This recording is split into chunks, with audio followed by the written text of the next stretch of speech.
गरीब केशव बंजारा भया, बालद भरी विचार, मन इच्छा पूर्ण करी, खुद कबीर केशव अवतार। जगत गुरु तत्वदर्शी संत रामपाल जी महाराज जी के सानिध्य में दिव्य धर्म यज्ञ दिवस के उपलक्ष्य में दिनांक 4 से 6 नवंबर 2025 को नेपाल सहित भारत के 13 सतलोक आश्रमों में 3 दिवसीय महासमागम का आयोजन किया जा रहा है।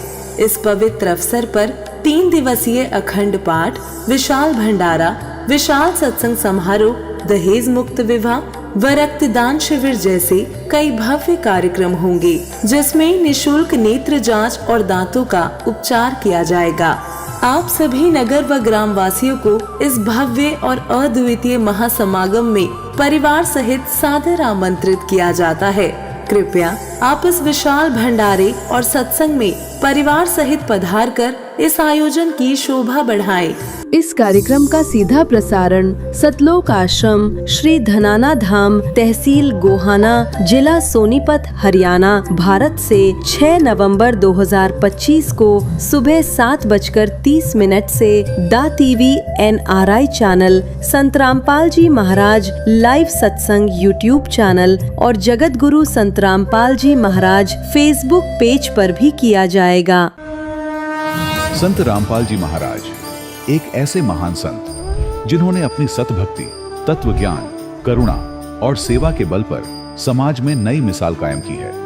संत रामपाल जी महाराज की अगुवाई में उनके सभी सतलोक आश्रमों से समाज कल्याण के अद्भुत कार्यों ने समाज को सुनहरे भविष्य की एक नई उम्मीद दिखाई है।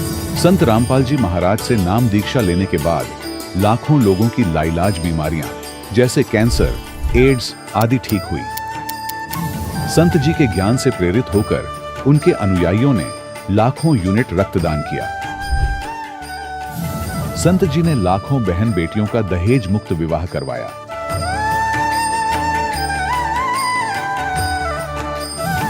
संत जी ने लाखों लोगों का नशा छुड़वाया, करोड़ों उजड़े परिवार बसे। संत जी के आश्रमों में समागम के दौरान निःशुल्क नेत्र चिकित्सा, दंत चिकित्सा प्रदान की जाती है। संत रामपाल जी महाराज द्वारा समय समय पर पर्यावरण संरक्षण के उद्देश्य से बड़े स्तर पर वृक्षारोपण किया जाता है। संत जी ने जरूरतमंदों को तत्काल राहत पहुंचाने के लिए एम्बुलेंस सेवा शुरू की। संत जी अपने अनुयायियों को देहदान के लिए प्रेरित करते हैं, जिससे मानवता की सेवा और चिकित्सा क्षेत्र में सुधार हो सके। संत रामपाल जी महाराज के सभी आश्रमों में हर रोज निशुल्क भंडारा आयोजित किया जाता है, जहां हर वर्ग, हर जाति और हर धर्म के लोग एक साथ बैठकर भोजन करते हैं।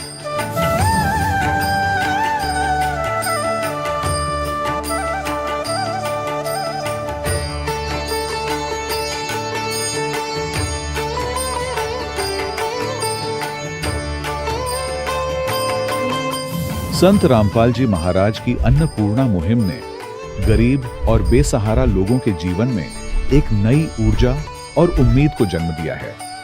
घर घर खाद्य सामग्री और जरूरी मदद पहुंचाकर संत रामपाल जी महाराज ने लोगों को दुख और मजबूरी से लड़ने की ताकत प्रदान की है।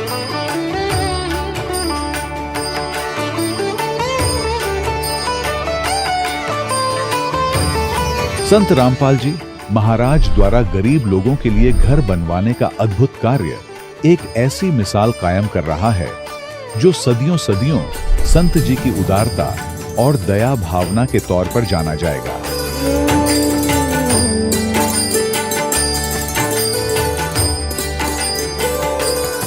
संत रामपाल जी महाराज के आश्रम में हजारों बुजुर्गों को सम्मान और प्यार के साथ जीवन जीने का अवसर मिलता है। उनके खाने, रहने और स्वास्थ्य की पूरी जिम्मेदारी संत रामपाल जी महाराज उठाते हैं।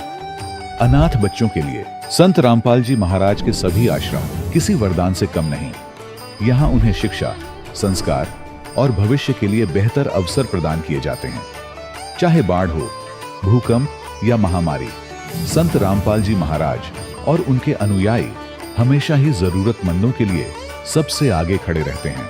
कोविड महामारी के दौरान संत रामपाल जी महाराज के आश्रमों से करोड़ों लोगों के लिए भोजन, दवाइयां और जीवन रक्षक सामग्रियां उपलब्ध कराई गई। चाहे गरीब की मदद हो या किसी शोषित और पीड़ित वर्ग के हक और सम्मान की लड़ाई, संत रामपाल जी महाराज ने हमेशा ही उनकी दबी आवाज को सरकारों तक पहुंचाया है और उन्हें उचित न्याय दिलवाने में अहम भूमिका अदा की है। समाज में आध्यात्मिक और सामाजिक मूल्यों के प्रति जागरूकता लाने में संत रामपाल जी महाराज हर कदम पर मानवता के सच्चे सेवक साबित हुए हैं। संत रामपाल जी महाराज का जीवन हमें सिखाता है कि सच्ची सेवा वही है जो निस्वार्थ भाव से की जाए। आइए हम भी इस महान सेवा के कार्य में इस महान संत से जुड़ें और संत रामपाल जी महाराज से नाम दीक्षा लेकर अपने जीवन को धन्य बनाएं।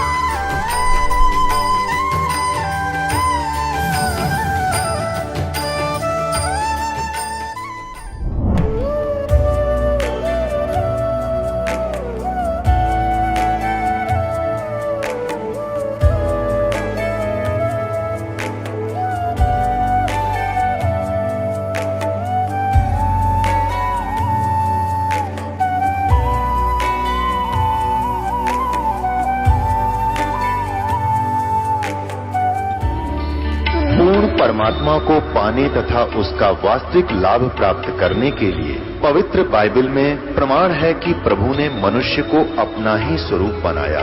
6 दिन में सृष्टि रचकर 7वें दिन विश्राम किया।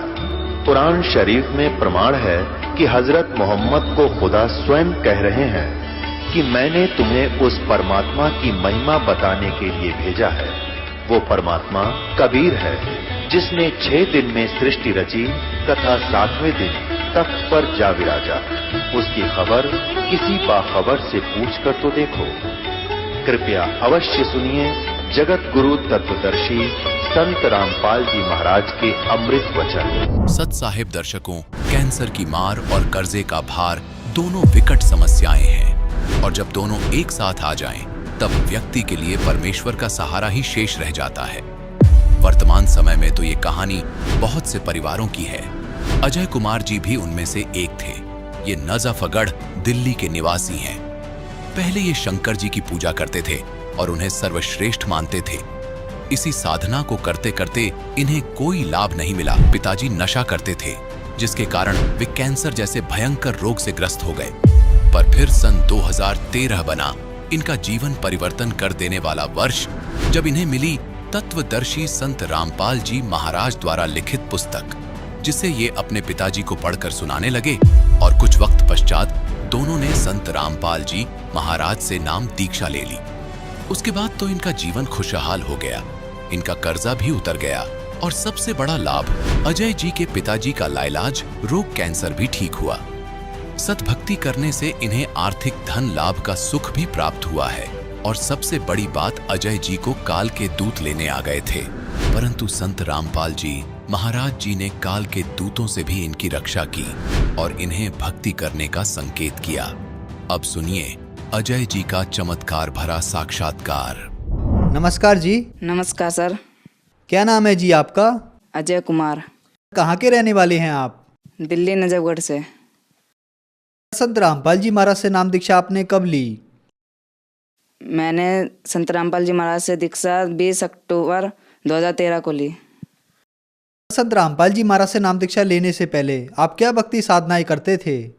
हम ब्रह्मा विष्णु महेश सबकी पूजा करते थे और इनमें से सर्वश्रेष्ठ शंकर जी को मानते थे।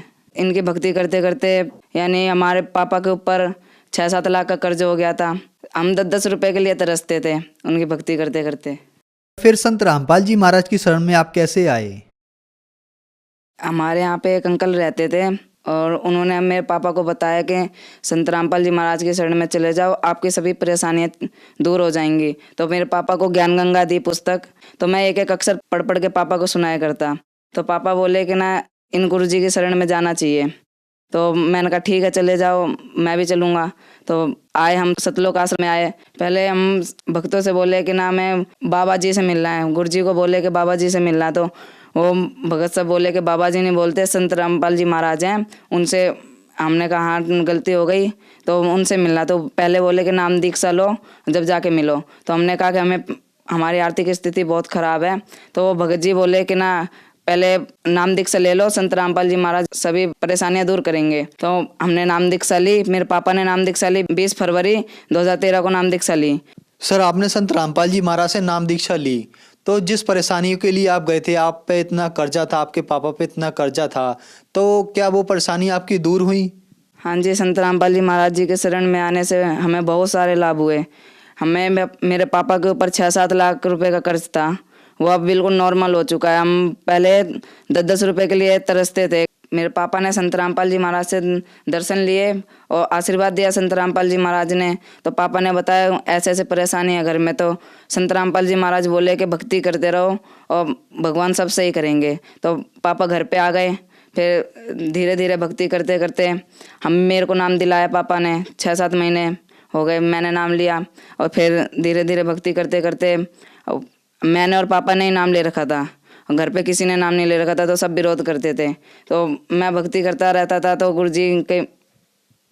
जी की दया से अब हमारी आर्थिक स्थिति बहुत सुधार आ चुका है। मेरे पापा गुटखा खाने लगे, नशा करने लगे, बीड़ी, यानी मेरे पापा 3-4 बंडल ऐसे पी जाते थे दिन के। गुटखे काफ़ी खा जाते, 50-60 रोज के खा जाते। तो गुटखा खाते खाते मेरे पापा को इस गाल में थोड़ी प्रॉब्लम हुई। प्रॉब्लम होने के बाद पापा ने जब चेकअप कराया तो डॉक्टर ने कहा कि कैंसर हो गया है। मेरे पापा से बोले डॉक्टर कि कैंसर हो गया है, अगर इसका इलाज नहीं कराया तो अब ख़त्म हो सकते हो। पापा ने बोला कि ना भगवान जो करेगा सही करेगा, हमारे पास इतने पैसे नहीं है। फिर संत रामपाल जी महाराज जी की शरण में जाने से मेरे पापा का कैंसर पूर्ण रूप से बिना किसी दवाई के व बिना किसी ऑपरेशन के मेरे पापा का कैंसर संत रामपाल जी महाराज जी की दया से ठीक हो गया। एक लाभ ये हुआ कि मैं दिल्ली में मुंडका में सतलोक आश्रम है संत रामपाल जी महाराज जी का। मैं वहाँ पे जा रहा था नजफगढ़ से। तो नजफगढ़ में नांगलो स्टैंड है, नांगलो स्टैंड में मैं झूमते हुए जा रहा था, आराम से मगन हो गए। तो वहाँ से पीछे से एकदम से बस आई, बस ने मेरे को इस वाले हाथ में टक्कर मारी। मेरे को बिल्कुल भी एहसास नहीं हुआ कि मेरे को टक्कर लग गया। गुरु जी की दया से, संत रामपाल जी महाराज जी की दया से मुझे बिल्कुल भी एहसास नहीं हुआ। मैं थोड़ा सा इधर तो हुआ, पर मुझे ऐसा नहीं लगा कि मुझे बस ने टक्कर मारी है। संत रामपाल जी महाराज जी ने मुझे बचाया। और एक बार मुझे काल लेने आ गया था ज्योति निरंजन, सेवा में था, सो रहा था। तो किसी भगत ने बोला कि ना रात के 2 बज रहे थे, तो कह रहे कि ना छत से कपड़े लिया। मैं कहा ठीक है, छत पे चला गया मैं कपड़े लेने। छत पे से जो भगत नीचे सो रहे थे वही भगत ऊपर सो रहे थे। मैं चंबित रह गया कि जो भगत नीचे सो रहे हैं वही भगत ऊपर कैसे सो रहे हैं। तो मैंने भगत जी से बोला, सच्चा भगत जी नीचे आ जाओ। तो भगत जी मेरे को धमकाने लग गया कि तेरे को मार देंगे, काट देंगे, पीट देंगे और तेरे को यहाँ से लेके जाएंगे हम तेरे को। मैं डरने लग गया। मैंने कहा भगत तो ऐसे बोलते नहीं है संत रामपाल जी महाराज जी के। तो मैंने कहा कोई नहीं, सोते रहो आप। मैं कपड़े लिए और जैसे ही गेट के अंदर आया, गेट बंद करने लगा तो एक मोटा सा आदमी था, काला, बहुत लंबा, यानी बहुत भयानक था। तो वो लेने आ गया, कह रहा चल तेरा टाइम पूरा हो गया। मैं रोने लग गया। मैंने कहा कौन सा टाइम? कह रहे तूने इतने तेरे को जीना था। मैंने कहा, मैं रोने लग गया। फिर मैं अपना प्रथम मंत्र जो संत रामपाल जी महाराज जी की दया से मिला था और जो सतनाम, मैं दोनों करने लग गया। जैसे प्रथम मंत्र करा तो उसमें कुछ असर नहीं हुआ। मैंने सतनाम जैसे ही किया तो वैसे ही उसने हाथ छोड़ दिया और दूर भाग गया। तो मैं रो रहा था। तो मैं अपने संत रामपाल जी महाराज जी को याद किया। मैंने कहा गुरु जी अब आप ही आके बचाओ। संत रामपाल जी महाराज तुरंत प्रकट होते हैं। संत रामपाल जी महाराज जी मुझे देखते हैं और बोलते हैं क्या हो गया बेटा? मैंने कहा गुरु जी देखना परेशान कर रहे हैं। तो गुरु जी बोलते हैं कि ना अपने पास बुलाते हैं, कह रहे रो मत यहाँ पे। अब मैं आ गया हूँ ना, तो गुरु जी मैं रोना चुप हो जाता हूँ। ज्योति निरंजन के यमदूत थे जो मुझे लेने आए थे, संत रामपाल जी महाराज को देखते ही घुटने पर टिक गए और जैसे नीचे सर झुका लिए संत रामपाल जी महाराज जी को देख के। तो संत रामपाल जी महाराज जी ने बोला इसको परेशान क्यों कर रहे हो? ये कबीर परमात्मा का बच्चा है, तुम इसको परेशान क्यों कर रहे हो? तो वो बोलने लगे कि ना गुरुजी गलती हो गई, परमात्मा गलती हो गई। तो गुरुजी बोले ऐसे थोड़ी ना गलती हो जाती है। तो गुरुजी ने 2-2 थप्पड़ लगाए उन्हें, और वो जैसे 2-2 थप्पड़ लगते गए ना, वैसे वो आगे बढ़ते गए, जैसे लाइन से जैसे कोई आशीर्वाद लेता है वो चले जाते हैं। तो 2-2 थप्पड़ लगते गए और आगे बढ़ते गए। तो माफ़ी मांगते गए, गुरुजी आपसे नहीं होगा, आपके किसी भगत के पास नहीं आएंगे। तो गुरुजी बोले अब से आ भी मत जाना, नहीं तो तुम्हें लोक निकाला दे दूंगा। तो बोले कि ठीक है। फिर संत रामपाल जी महाराज जी बोले बेटा ऐसी चीज़ों में घबराते नहीं है, अच्छी तरह भक्ति कर। मैं कहा ठीक है गुरुजी, अब से ध्यान रखूंगा। गुरुजी बोले ठीक है सत साहेब। मैं सत साहेब करी और गुरुजी चले गए। फिर मेरी एकदम से नींद खुली तो मेरे पसीने पसीने हो रहे थे। ऐसे कई लाभ हुए हैं संत रामपाल जी महाराज जी के शरण में आने से। और एक बार क्या हुआ कि ना 10,000 रुपये दिए पापा ने कि रख ले। मैं कहा ठीक है। मैं प्रणाम स्थल पे जहाँ पे संत रामपाल जी महाराज जी की ज्योति करते हैं वहाँ पे रख दिए, नीचे ज्योति के नीचे। तो पापा आए थोड़ी देर बाद, 1-2 घंटे बाद, कह रहे 5,000 रुपये दे दे। मैं कहा ले लो, वो रखे। तो पापा ने ले लिए 5,000 रुपये और रख दिए। मैं कहा ठीक है ले जाओ आप। फिर शाम के टाइम में आते हैं, बोलते हैं कि 5,000 रुपये और दे दे, वो देने हैं किसी के, कमरा किराया देना है। मैं कहा ठीक है ले जाओ। फिर जब मैं 5,000 रुपये गिनता हूँ ना तो वो उतने 10,000 के 10,000 रुपये मिलते हैं मुझे। फिर मैं पापा से पूछता हूँ पापा आपने 10,000 रुपये 5,000 और रुपये रखे हैं क्या? पापा बोले मैंने 1 भी रुपये नहीं रखे यहाँ पे। तो पापा, मैंने कहा गुरुजी रख गए। पापा बोले हाँ भगवान तो कुछ भी कर सकता है। फिर उनसे खर्चा चल गया। और जैसे कि हमारी आर्थिक स्थिति बहुत ज़्यादा ख़राब थी, तो जब मुंडका आश्रम जाना होता था मुझे, तो मैं रोता था। मेरे पे 15 रुपये भी नहीं होते थे। मैं रोता था कि संत रामपाल जी महाराज इतनी बड़ी क्या गलती कर दी कि दाता आपके आश्रम में आने के लिए पैसे नहीं मेरे पास। तो मैं रोने लगता था रात में। जैसे संडे का सत्संग होता था, मैं शनिवार को रोता था।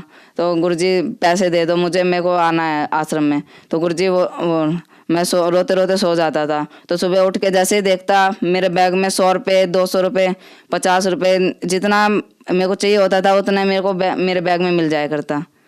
और संत रामपाल जी महाराज जी की इतनी दया होती थी कि बहुत ज़्यादा हद तक लाभ दिया संत रामपाल जी महाराज जी ने। एक लाभ और हुआ संत रामपाल जी महाराज जी के शरण में आने से। मेरे पापा राजमिस्त्री हैं, चिनाई का काम करते हैं। वो काम कर रहे थे खेड़ा डाबर में, नजफगढ़ में खेड़ा डाबर में काम कर रहे थे। तो पापा चिनाई कर रहे थे। तो पता नहीं क्या हुआ, पापा नीचे थे, दीवार के 12 फुट की दीवार थी। पापा नीचे काम कर रहे थे, वो एकदम से क्या होता अचानक वो दीवार गिर जाती पापा के ऊपर। अब वो जितने भी मकान मालिक होते हैं और मिस्त्री होते हैं सब डर जाते हैं कि अभी ये तो ख़त्म हो गया। तो पापा थोड़ी सी ईंट उठाते हैं, मकान मालिक उठाते हैं थोड़ी सी ईंट के, जल्दी जल्दी निकाल लो इसको, ये ख़त्म हो गया अब। तो जैसे थोड़ी सी ईंट ऊपर से उठाते हैं तो पापा अपने आप खड़े हो जाते हैं। तो मालिक देखते हैं कि कुछ भी नहीं हुआ इसको, तो हाथ पैर चेक करते हैं उस पापा के, और बनियान खोल के देखते हैं कि कुछ भी खरोच नहीं आती। तो पापा बोलते हैं मैं संत रामपाल जी महाराज का शिष्य हूँ, पूर्ण परमात्मा का बच्चा हूँ, मेरे को कुछ नहीं हो सकता जब तक मेरा गुरुजी मेरे साथ है। ऐसे मेरे पापा को गुरुजी ने कई बार बचाया। अब हम संत रामपाल जी महाराज जी के शरण में आने से आर्थिक, शारीरिक और मानसिक रूप से सुखी हैं। अजय जी, जैसा कि आपने बताया कि आपने संत रामपाल जी महाराज से नाम दीक्षा ली, उसके बाद आपके घर में सुखों का भंडार आ गया, आपके पापा की कैंसर की बीमारी ठीक हुई, आपकी आर्थिक स्थिति ठीक हुई। तो जो लोग आज कैंसर की बीमारी से ग्रस्त हैं उन लोगों के लिए आप क्या संदेश देना चाहते हैं?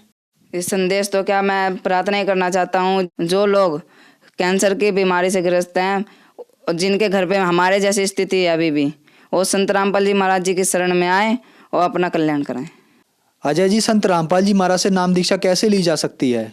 संत रामपाल जी महाराज जी से दीक्षा आप ऐसे ले सकते हैं, जैसे जिस भी चैनल पे आप संत रामपाल जी महाराज जी का सत्संग प्रवचन सुन रहे हैं उसके नीचे एक पट्टी चलती है, उसमें मोबाइल नंबर आते हैं, आप उन पे कांटेक्ट करके आपके जो पास में होगा नामदान स्थल, आपको उस नामदान स्थल का नंबर दे दिया जाएगा और अपना नामदान लेकर भक्ति कर सकते हैं संत रामपाल जी महाराज से। धन्यवाद सर। धन्यवाद। दर्शकों, अभी आपने सुने संत रामपाल जी महाराज से दीक्षा प्राप्त करके सुखी हुए भक्त के अनुभव। अब देखिए जगत गुरु तत्वदर्शी संत रामपाल जी महाराज के मंगल प्रवचन। तो यहां परमात्मा कहते हैं भाई घाटे बाधे सब जग दुखिया के गृहस्थी बैरागी हो, सुखदेव ने दुख के डर से गर्भ में माया त्यागी हो, गर्भ में माया त्यागी हो।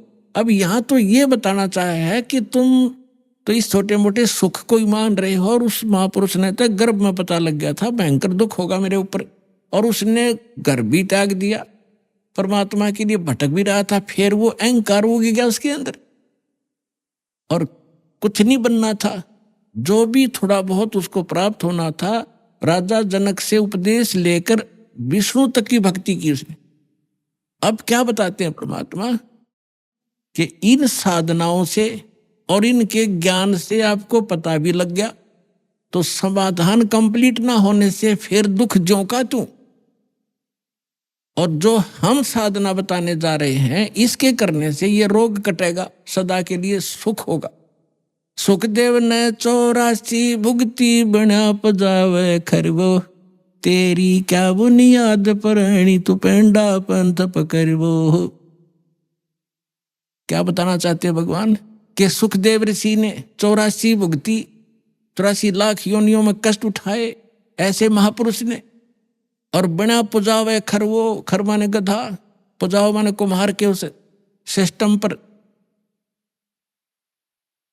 और तेरी क्या बुनियाद प्राणी तू पेंडा पंथ पकड़वो, कि अब तेरा क्या औकात है। जब इसे ऋषियां की विरान मट्टी हुई साधना के करने से, अब हम जो पेंडा मार्ग पंथ, जो वे ऑफ वर्शिप, पूजा का मार्ग तुझे बता रहे, इसको ग्रहण करो, इससे लाभ होगा। फिर क्या बताते हैं कि जंगम दुखिया जोगी दुखिया, तपस्वी को दुख दूना हो, आशा तृष्णा सब में व्यापे, कोई महल ना सुनो हो, कोई महल ना सुना हो। जंगम दुखिया, योगी दुखिया, तपस्वी को दुख दूना हो। तपस्वी क्या करता है, एक जन्म में घोर तप करता है, अगले जन्म में राजा बनता है, तप से राज मदमानम, और जन्म तीसरे शुक्र सवानम, अगले जन्म में गधा बनता है राजा तीसरे जन्म में। पहले जन्म में तप किया, शरीर खूब दुखी किया, अगले जन्म में राजा बन गया, राजा महादुखी होता है, सपने में सुख नहीं होता यहाँ के राजा को। अब आपको बता ही दिया, कहते हैं तपस्वी को दुख दूना हो, पहले तपस्या करने में दुख, और फिर राज करे, सपने में भी नींद नहीं आती, रात को भी नींद नहीं आती, गुटी लाके पड़े रात में राजा, ये छोटे मोटे सुख। अगले दिन में गधे की योनि में जाएगा तीसरे, तब से राज मदमानम, और जन्म तीसरे शुक्र सवानम, कुत्ता और गधा बनता है। और ये दुर्वासा की कथा आपको सुना दी, उसने हजारों वर्ष तप किया, ये डले डोए ये प्राप्ति की, नाशकरण की साधना कर ली। इसी प्रकार फिर बताते हैं कि साच कहूं तो जग नहीं माने, पर झूठ कही ना जाई हो। ये ब्रह्मा विष्णु शिव जी दुखिया, जिन ये राह चलाई हो, जिसने यहाँ इस जन्म पालन और मृत्यु का जो ये मार्ग चला रखा है, ये तीनों दुखिया। फिर क्या बताते हैं कि भूपति दुखिया, यानी पूरी पृथ्वी का शासक भी दुखिया, सुरपति दुखिया, भूपति दुखिया। सुरपति इंद्र वो महादुखी, और रंक दुखी बपरीति हो, गरीब आदमी तो वैसे स्वाभाविक दुखी, रंक दुखी बपरीति हो। ये तो या तो रीत है कि गरीब वही दुखी रहे, सारी आपदाएं गरीब आया करती हैं। जो सत भक्ति नहीं करता, जो सत भक्ति नहीं करता गरीब, और जब भक्ति सही मिल जाती है, कबीर साहब कहते हैं, कहें कबीर और सब दुखिया, एक संत सुखी मन जीती हो, संत सुखी मन जीती हो। संत हो, परम भक्त हो, परम संत से दीक्षा लेकर के, और फिर जैसे संत बताते हैं, जो परम संत होगा, सतगुरु मिले तो इच्छा मेटे, पद मिल पदे समाना, चल हंसा उस लोक पठाऊं, जो आदि अमर अस्थान। अब क्या बताते हैं कि सतगुरु मिलेंगे तो यहाँ की इच्छाएं समाप्त करवाओगे सबसे पहले, कि किसके लिए तू सारा जीवन नष्ट कर रहा है, इन कोठी और बंगलों के लिए। 1 मिनट में मृत्यु हो जाती है, जोड़ा जाड़ा सारा छोड़कर गधा बनकर घूम रहा होता है। तो कहते हैं जब संत वो भक्त सुखी होगा, जो इस तत्व ज्ञान के आधार से अपना जीवन सफर तय करेगा, और कोई इस पृथ्वी पर सुखी नहीं हो सकता। समर्थ का शरणाग हो रघुहोरी हो, और कदे न हो ए काज राम रंग होरी हो। समर्थ की शरण में आओ, यहाँ के अंगार भी बुझा देगा आपके लिए, आपके जीवन में कांटे भरे उनको साफ कर देगा, और आपको यहाँ भी सुख देंगे, सतलोक में ले जाएंगे, आपका पूर्ण मोक्ष कराएंगे। परम पिता परमात्मा पूर्ण ब्रह्म सारी सृष्टि के रचनार कबीर देव, कबीर साहिब, कबीर परमेश्वर जी की असीम रजा से आप सभी पुण्यात्माएं ये अमृत ज्ञान सुनने के लिए उपस्थित हुए।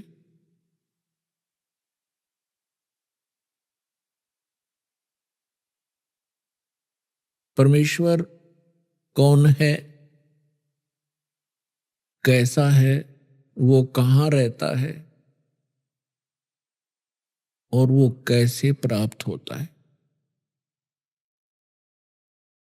ये जीव कहाँ से आया था, इसका उद्देश्य क्या है, यहाँ जीने का, मृत्यु क्यों हो रही है, जन्म क्यों हो रहा है। हम आजीवन अपने परिवार के पोषण में अपना कोई मकान महल बनाने में कितनी लगन से लगे रहते हैं, उसके प्रति हमारा कितना अट्रैक्शन होता है, कितना लगाव होता है, और एक पल के अंदर मृत्यु होती है, हाहाकार मच जाता है। कितने ही प्रिय परिवार के सदस्य हों, तुरंत त्याग कर चला जाता है। ये कैसा जीवन है, हम इससे ऊब नहीं रहे, हम इससे थके नहीं हैं जन्म और मृत्यु से, क्योंकि हमें ज्ञान प्राप्त नहीं हुआ कि इस जन्म और मृत्यु के इस दीर्घ रोग का भी कोई विकल्प है, इससे छुटकारा हो सकता है। और जिन अज्ञानियों ने मोक्ष की परिभाषा बताई वो बिल्कुल यथार्थता के विपरीत थी। क्या कहते थे, कुछ तो ये कहते हैं कि जन्म मृत्यु तो बनी ही रहेगी, इसका कोई विकल्प नहीं है, ये तो यूनिवर्सल है, ये जो सच्चाई है यूनिवर्सल ट्रूथ है, उसको ये मानते हैं और इसमें कोई परिवर्तन नहीं हो सकता। कुछ एक मोक्ष की जो परिभाषा बहुत ही भिन्न और सुपीरियर बताते थे, वो क्या कहते थे कि आत्मा का ब्रह्म के अंदर लीन हो जाना, जिसे ब्रह्मलीन कहते थे, ये पूर्ण मोक्ष है। और कुछ एक ये कहते थे परमात्मा केवल प्रकाश है। ये तो विधान रहा जब तक परमात्मा कबीर जी कलयुग में अपना ज्ञान देने के लिए नहीं आए। उसके बाद परमात्मा ने आकर के खुद अपनी अमृत वाणी में यथार्थ अध्यात्म मार्ग और यथार्थ भक्ति विधि बताई है और अपने निज स्थान का ज्ञान कराया। हम कहाँ रहते थे, हम कौन हैं, कहाँ से आए थे, हम इस जन्म और मृत्यु के कष्ट को क्यों उठा रहे हैं, हम ऐसे लोक में रह रहे हैं जहाँ कोई जीव स्थायी नहीं है। यहाँ के राजा नासवान, प्रजा नासवान होनी ही थी, यहाँ के भगवान नासवान, तो जीव अन्य प्राणियों का फिर क्या अस्तित्व। तो उस परमेश्वर ने जब तक ये अपना निज स्थान सतलोक सचखंड नहीं बताया था और उससे परिचित कुछ महापुरुषों को नहीं कराया था, तब तक हम केवल ब्रह्म प्राप्ति अंतिम उपलब्धि मानते थे। हम अधिकतर अपने विष्णु जी और शंकर भगवान को, विष्णु भगवान जी को हम सर्वेश्वा मानते थे, सर्वेश्वर महेश्वर अजरो अमर हैं, इनका कोई माता पिता नहीं है। केवल ब्रह्मा जी को नासवान कहा करते थे ये हमारे नकली धर्मगुरु। विष्णु जी और शंकर जी को अजरो अमर मृत्युंजय कालज्य सर्वेश्वर महेश्वर बताया करते थे। परमात्मा के ज्ञान को सुनकर एक नकली पंथ चला, राधा स्वामी, और उस राधा स्वामी पंथ वालों ने, जो राधा स्वामी पंथ के प्रवर्तक माने जाते हैं, कहे जाते हैं, श्री शिवदयाल जी, पन्ना गली आगरा वाले, उन्होंने परमात्मा की डेफिनेशन कैसी बताई? मूर्खों को भी हंसी आवे उस परम धनी की बताई डेफिनेशन को यदि आपको भी सुनाएं, दिखाएंगे। और उस अज्ञानी के पीछे करोड़ों की संख्या में भोली आत्मा लग गई उसको परम संत मान के, क्योंकि उसने कुछ पहले से भिन्न ज्ञान दिया। अध्यात्म उसने क्या बताया कि सतलोक है। कबीर परमात्मा का एक शब्द है, करने नो दीदार महल में प्यारा है। उसको पढ़कर अपने अज्ञान के आधार से उसको डिफाइन किया, उसका अनुवाद किया। उसमें पढ़कर के उसने क्या सुनाया कि एक सतलोक है, फिर अलख लोक है, फिर अगम लोक है, फिर अकय अनामी लोक है। उसके बाद फिर उसके अनुयायियों ने क्या बनाया कि सतलोक है, अलख लोक है, अगम लोक है, अनामी लोक है, और उससे ऊपर साडा राधा स्वामी लोक है। यानी और पांचवा घट दिया उन्होंने अपनी अज्ञानता के कारण। और श्री शिवदयाल जी को वो राधा स्वामी कहने लग गए, क्योंकि श्री शिवदयाल जी की धर्म पत्नी का नाम नारायणी देवी था। उसको प्यार से लोग, अन्य श्रद्धालु राधा जी कहा करते थे, और शिवदयाल जी को श्री कृष्ण माना करते थे। इसलिए श्री शिवदयाल जी को राधा स्वामी कहने लगे। जैसे कोई उमा स्वामी कहता है, उमा स्वामी, उमा का स्वामी कौन? भगवान शंकर। उमा स्वामी जो है, उमा स्वामी कहने का तात्पर्य है श्री शंकर जी को संबोधित कर रहा वो व्यक्ति जो उमा स्वामी कह रहा है, यानी उमा का पति। राधा स्वामी, ये राधा का पति श्री शिवदयाल जी थे। अब श्री शिवदयाल जी क्या थे? श्री शिवदयाल जी कैसा अध्यात्म ज्ञान रखते थे और क्या उनकी भक्ति विधि थी? पुण्यात्माओं, दास को रोना आता है कई बार कि ऐसे मूर्ख आदमी के पीछे और ऐसे एजुकेटेड व्यक्ति फंसे पड़े, क्योंकि उन्होंने राधा स्वामी को, शिवदयाल जी को परम धनी और पहुंचा हुआ मान लिया कि अध्यात्म मार्ग में ये बहुत ऊंचे पहुंच गए, और जिस कारण से उन्होंने कोई भी ऑब्जेक्शन नहीं किया। क्योंकि जैसे डॉक्टर होता है, अब डॉक्टर की पढ़ाई अलग है, इंजीनियरिंग की पढ़ाई अलग है। अब इंजीनियर चाहे चीफ इंजीनियर हो, वो रोगी हो जाता है और कहीं उसको बोर्ड मिलता है डॉक्टर, तो उसके पास चला जाता है और उसने अच्छी उपाधि लगा रखी हो, MBBS, MD, फलाना, सर्जन, तो फिर तो कहना ही क्या। अब वो चीफ इंजीनियर उसके डॉक्टर समझकर जाता है, उसको जो भी वो टेबलेट देता है वो खाता है, राहत मिले ना मिले उसके भाग की बात है।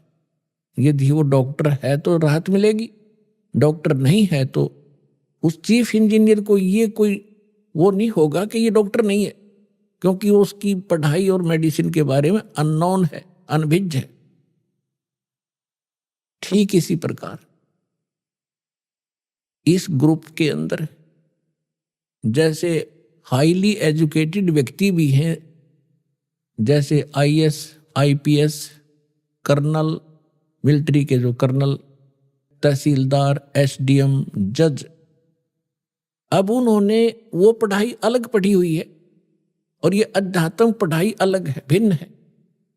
इन्होंने राधा स्वामी के पंथ के प्रवर्तक को, श्री शिवदयाल जी को, एक महापुरुष और पहुंचा हुआ संत मानकर समर्पण कर रखा है। इन्होंने जो ज्ञान दिया है वो सही होगा, क्योंकि ये इसी मार्ग के व्यक्ति हैं। अपने आत्माओं, डॉक्टर की इक्वेशन को, डॉक्टर की मेडिसिन को डॉक्टर ही बता सकता है ये उस रोग की है कि नहीं है। और दूसरी पहचान उसकी होती है कि जिस रोग की मेडिसिन होती है वो कहीं ना कहीं बुक के अंदर भी लिखी होती है। तो जैसे कोई एक व्यक्ति बताता है कि इस रोग की टेबलेट ये होती है, दूसरा बताता है कि नहीं ये होती है, तो उनका फैसला किया जाता है कि उसमें कौन सा साल्ट है और इस रोग में कौन सा साल्ट काम करता है। तो डॉक्टर ही उसकी पहचान बताते हैं और फिर भी नहीं कोई तसल्ली होती है, सब यकीन होता है, तो उस बुक से मेल किया जाता है कि देखिएगा ये मेडिसिन है और इसके गुण धर्म है, तब फैसला होता है। तो ठीक इसी प्रकार ये दास भी एक आध्यात्मिक टीचर है और जितने भी धर्मगुरु हैं ये सभी आध्यात्मिक टीचर वर्तमान के हैं, कहलाते हैं। कोई सतगुरु कहलाता है, कोई मंडलेश्वर बना हुआ है, कोई आचार्य, कोई शंकराचार्य, ये सभी आध्यात्मिक गुरु हैं। अब जो व्यक्ति अपने सिलेबस से परिचित नहीं है, सिलेबस यानी पाठ्यक्रम से, तो वो टीचर नहीं है। बेशक से वो भोले विद्यार्थी उसको अध्यापक और टीचर कहते रहे, यदि वो अपने सिलेबस से परिचित नहीं है तो वो टीचर नहीं है। तो जितने भी अपने धर्म गुरु हुए हैं,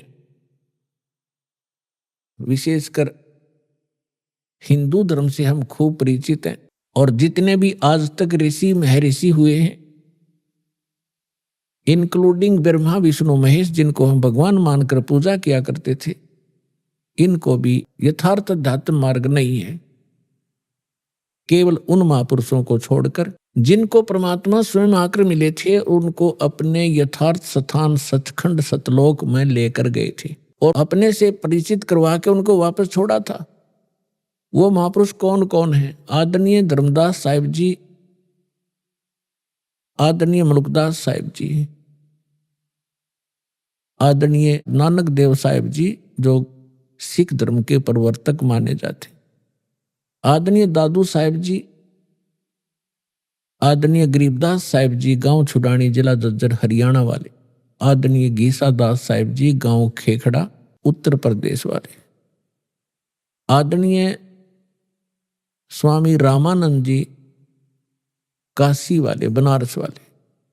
इन महापुरुषों को परमात्मा सीधे मिले जैसा परमेश्वर का विधान है। वेदों में प्रमाण है कि वो परमात्मा सचखंड में रहता है, ऊपर के लोक में, तेजों में लोक में रहता है। वहां पर एक बहुत बड़े गुम्बज में, एक बहुत बड़े सिंहासन पर और मुकुट समेत विराजमान है, जैसे राजा विराजमान होता है अपने तख्त पर, अपने सिंहासन पर। ऊपर छतर है उस मालिक के सिर पे। परमात्मा मनुष्य दृश्य है, नर आकार है। वो वहां से गति करके आता है,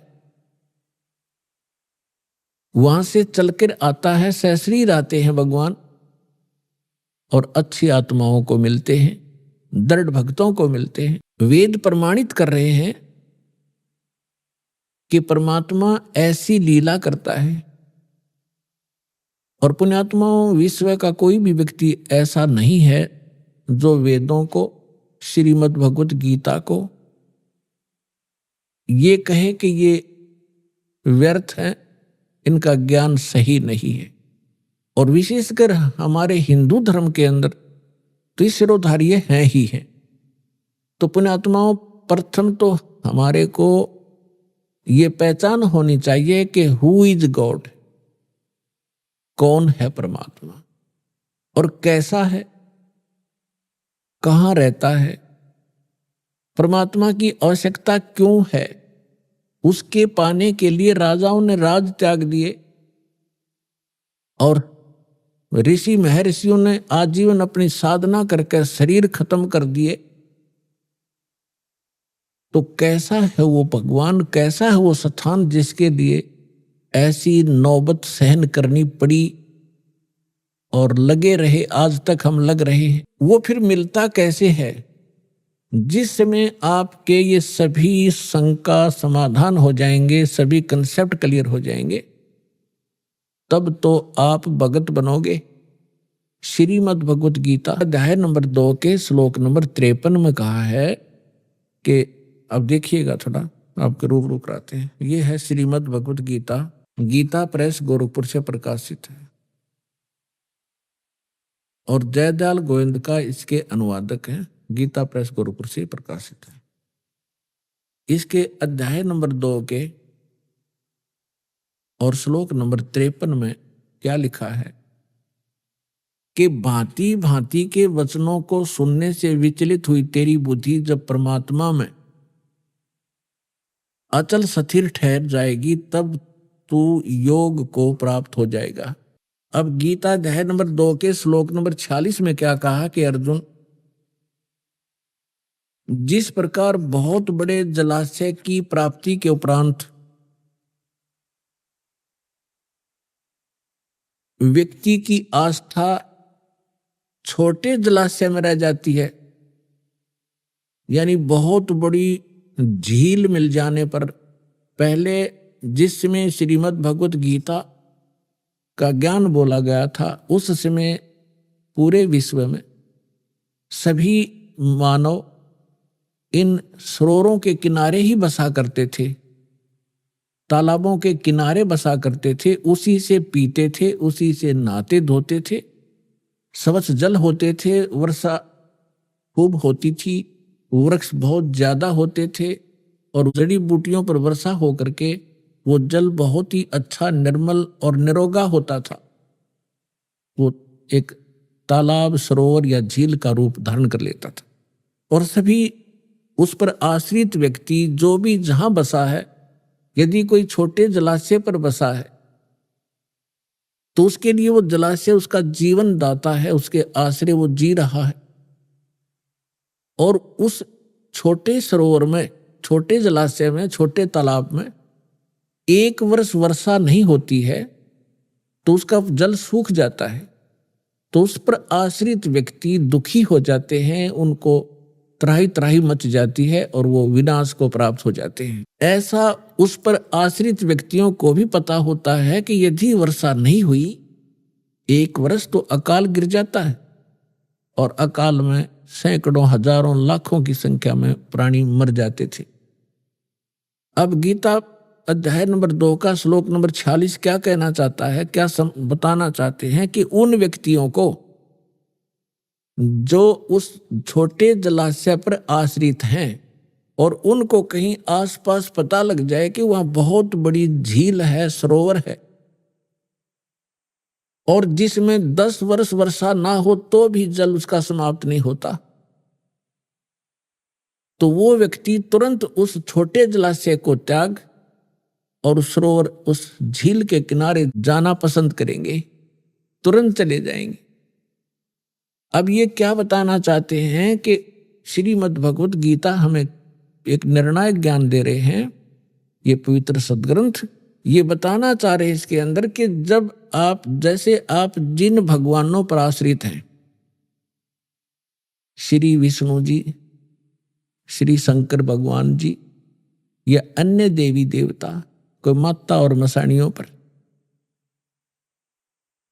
अब जो माता और मसानियों पर है वो तो बहुत नमन सत्र की कहानी होगी। ये 3 देवता माने जाते हैं, श्री ब्रह्मा जी रजगुण, श्री विष्णु जी सतगुण, श्री शिव जी तमगुण।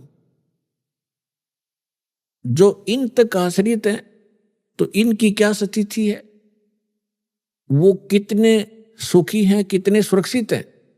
और इनसे ऊपर जिनकी बुद्धि उठी है, अपने आप को ज्यादा सुपीरियर माना करते थे, वो कहते थे हम ब्रह्म पूजा करते हैं, हम ब्रह्मा विष्णु महेश की पूजा नहीं करते।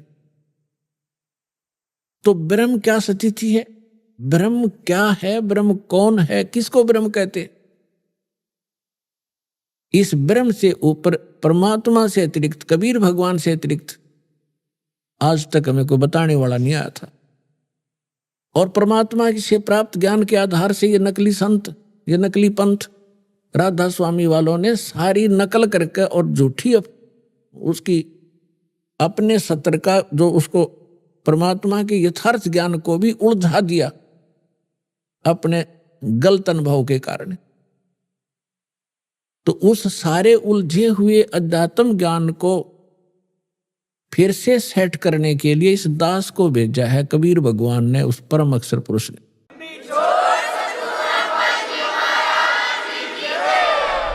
अभी आपने सुने संत रामपाल जी महाराज के मंगल प्रवचन।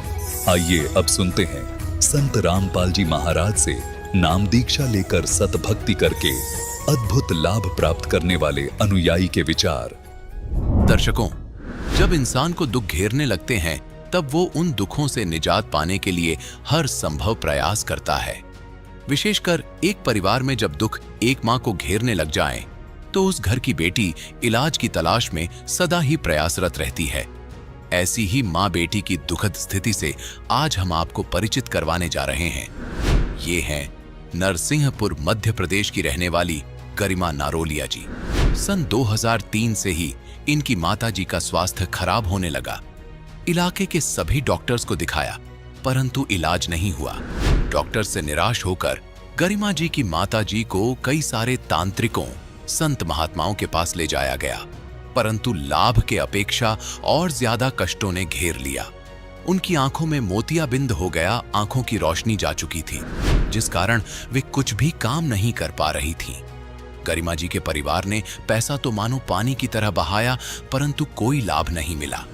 आपको बता दें, गरिमा जी को लाभ तब मिलना शुरू हुआ जब इन्हें मिली 2013 में समर्थ शक्ति संत रामपाल जी महाराज जी की शरण। इसके पश्चात ही इनका जीवन परिवर्तित हो गया। माता जी की बीमारी तो मानो छूमंतर हो गई। सुनिए गरिमा जी का साक्षात्कार, एक संत की दिव्य आध्यात्मिक शक्ति का चमत्कार। बहन जी नमस्कार। नमस्कार सर। क्या नाम है जी आपका? गरिमा नारोलिया। कहाँ से हैं जी आप? करेली, जिला नरसिंहपुर, मध्य प्रदेश से। संत रामपाल जी महाराज से नाम दीक्षा कब लिया आपने? मैंने 14 जुलाई 2013 में संत रामपाल जी महाराज जी से दीक्षा ली थी। संत रामपाल जी महाराज से नाम दीक्षा लेने से पहले आप क्या भक्ति साधना करते थे? सर, जब बहुत छोटे थे तब तो कोई भक्ति इतनी इंटरेस्ट से करते नहीं थे, क्योंकि बहुत छोटे थे तो दुख भी नहीं था कोई, तो भगवान में इतना इंटरेस्ट भी नहीं था। पर जैसे बड़े हुए तो फिर दुख समझ में आया, तो फिर लगा कि भगवान की ज़रूरत है, तो थोड़े इंटरेस्ट से करने लगे। मैं ब्राह्मण फैमिली से बिलोंग करती हूँ, तो हमारे यहाँ पे बहुत ज़्यादा कर्मकांड होता था, मतलब हवन वगैरह और मूर्ति पूजा बहुत होती थी, तो मैं भी उनके साथ लग जाती थी हवन में और सब कुछ में। और ऐसा है कि एग्ज़ाम के टाइम या रिज़ल्ट के दिन भगवान को याद कर लिया, बस इससे ज़्यादा कुछ नहीं करती थी बहुत छोटे में। हाँ, फिर मम्मी पापा बहुत ज़्यादा पूजा करते थे, वो नर्मदा जी को भी बहुत मानते थे और नवरात्रि के व्रत भी रखते थे, सारे पूजा करते थे। हमारे घर में मतलब जो रूम था एक, वो पूरा भगवान के लिए था, सारे प्रकार के भगवान वहाँ पे थे, उनका अभिषेक भी होता था और पूजन भी होती थी, और हम लोगों को भी बोलते थे कि आप भी इनकी पूजा करो। कहा जाता है कि मनुष्य जन्म में गुरु बनाना बहुत ज़रूरी होता है, हर मनुष्य को गुरु बनाना चाहिए, जबकि आज हम देखते हैं कि हजारों गुरु हैं हिंदुस्तान में। तो आपने उन धर्मगुरुओं में से केवल संत रामपाल जी महाराज को ही गुरु क्यों बनाया आपने? संत रामपाल जी महाराज का मैंने जब मुझे मेरी मौसी ने बताया था इनके बारे में, तो मैं इतना कुछ जानती नहीं थी। मैंने ज्ञान गंगा पुस्तक ली, और क्योंकि उस टाइम पे मैं देवी देवताओं की पूजा करके बहुत परेशान हो गई थी। बहुत छोटे में नहीं करती थी, मगर जब मम्मी की तबीयत ख़राब हुई थी तो मैंने भी उनके साथ देवी देवताओं को मानना शुरू कर दिया था। उनके लिए व्रत रखने लगी थी और रोज़ पूजा करके जाती थी। पापा मम्मी दोनों, मतलब जहाँ पे जाते थे, हम लोग के यहाँ पे दुर्गा पाठ होता था, मम्मी की तबीयत के लिए कुछ भी होता था, तो मैं पूरे सेवा भाव से इसीलिए करती थी कि शायद इससे कुछ लाभ हो जाएगा।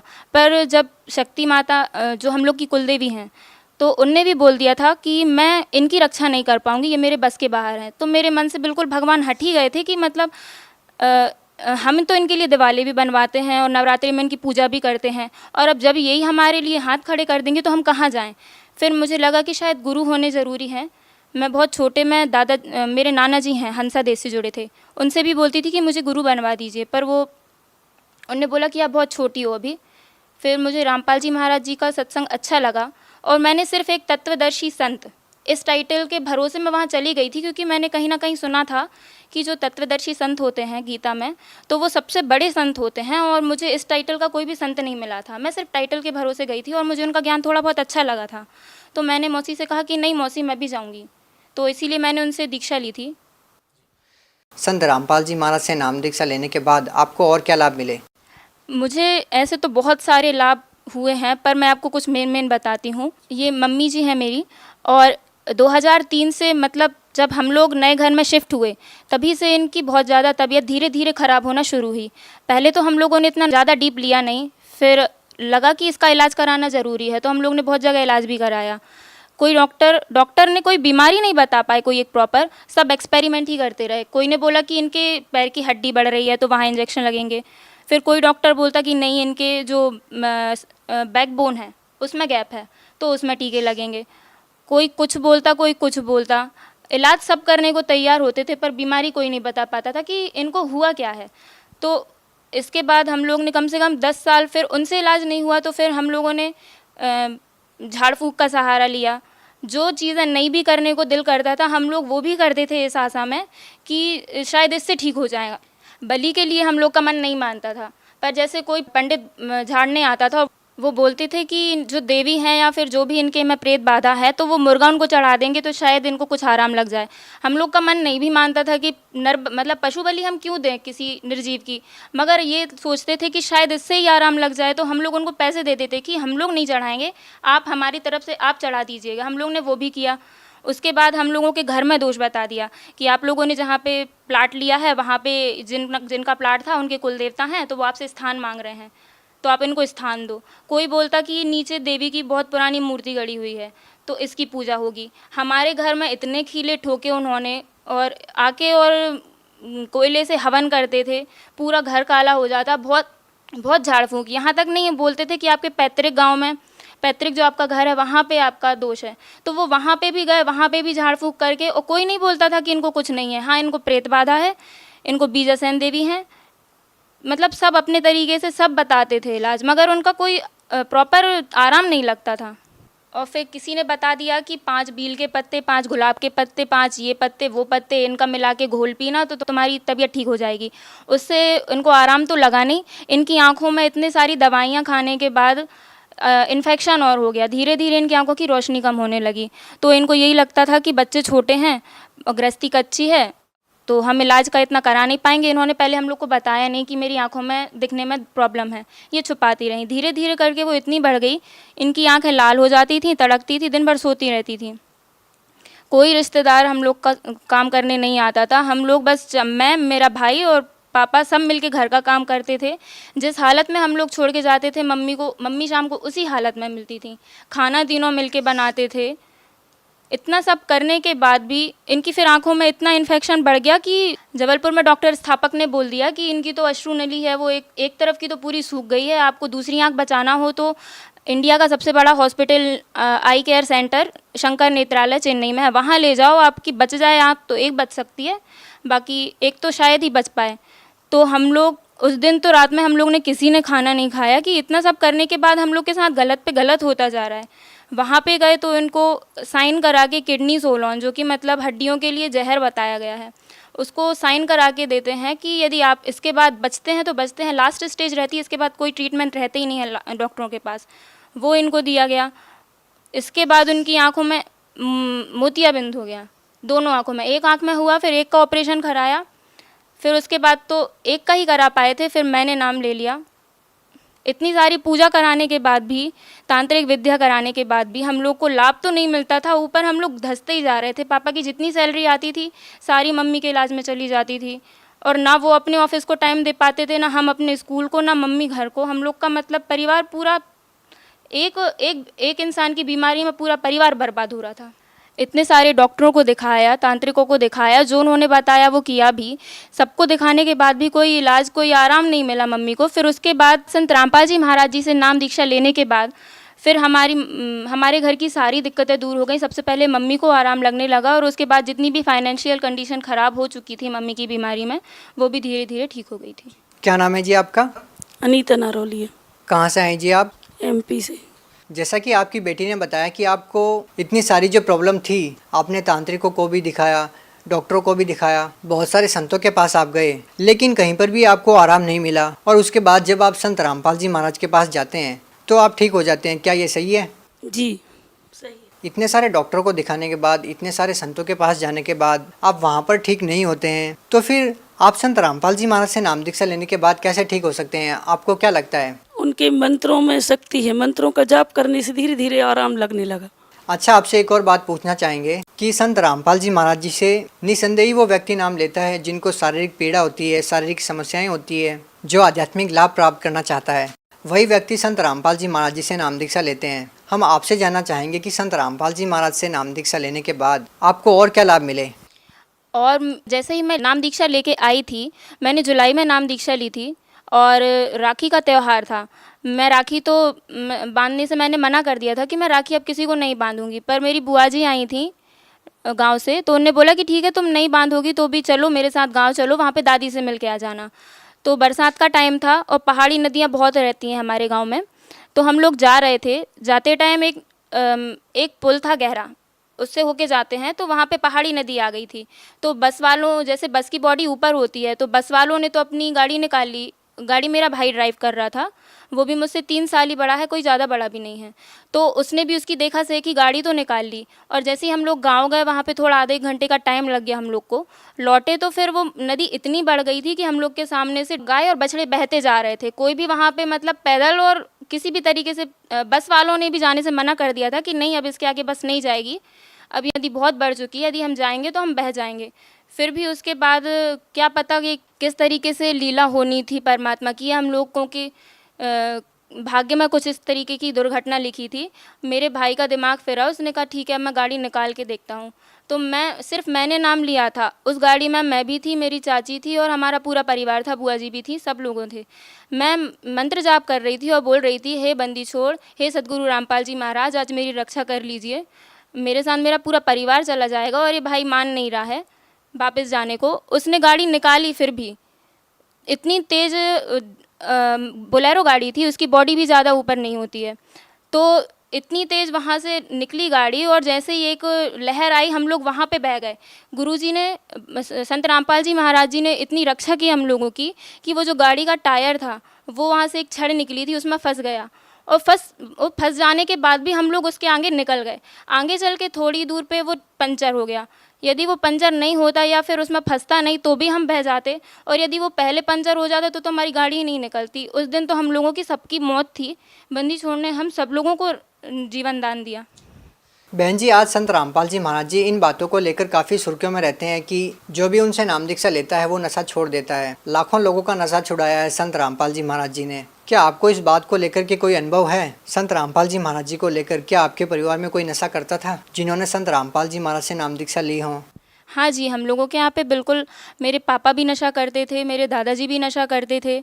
पापा जी सिगरेट भी पीते थे और तम्बाकू भी खाते थे और पत्ते भी खेलते थे। उसके कारण मम्मी पापा की कई बार झगड़ा भी हो जाता था, पर फिर भी वो छोड़ते नहीं थे। उनने कई बार भागवत में संकल्प भी कर लिया था कि मैं आज से तम्बाकू नहीं खाऊंगा, पर फिर भी उनकी संकल्प करने के बाद भी वो 1-2 दिन छोड़ जाते थे और फिर उसके बाद फिर से खाने लगते थे। उनको प्रॉब्लम हो जाती थी गैस की, तो उसके कारण हम लोग के घर में लड़ाई भी होती थी। मेरे दादाजी की उम्र 80 साल हो गई थी। उन्होंने 4 साल की उम्र से तंबाकू खाना शुरू किया था, पर उन्होंने भी नर्मदा परिक्रमा में कई बार तंबाकू छोड़ी। वो खुद से कोशिश करते थे, उन्हें समझ में आता था कि ये गलत चीज़ है, पर आदत पड़ जाने के कारण वो लोग छोड़ ही नहीं पा रहे थे।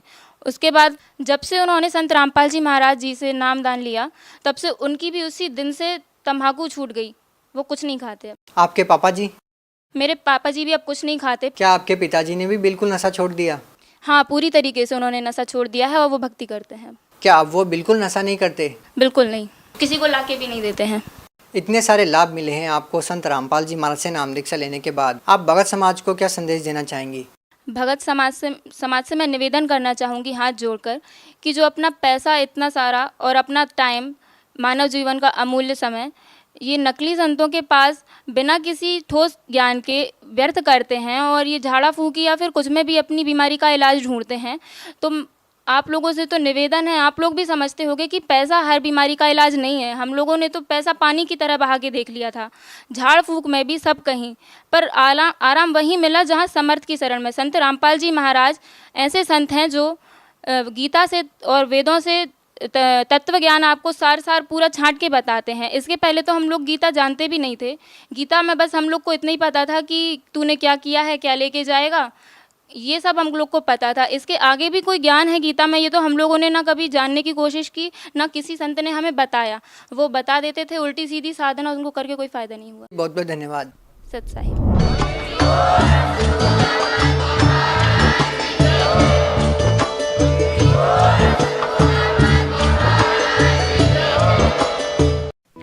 आप सुन रहे थे जगत गुरु तत्वदर्शी संत रामपाल जी महाराज के मंगल प्रवचन। अधिक जानकारी के लिए संपर्क करें।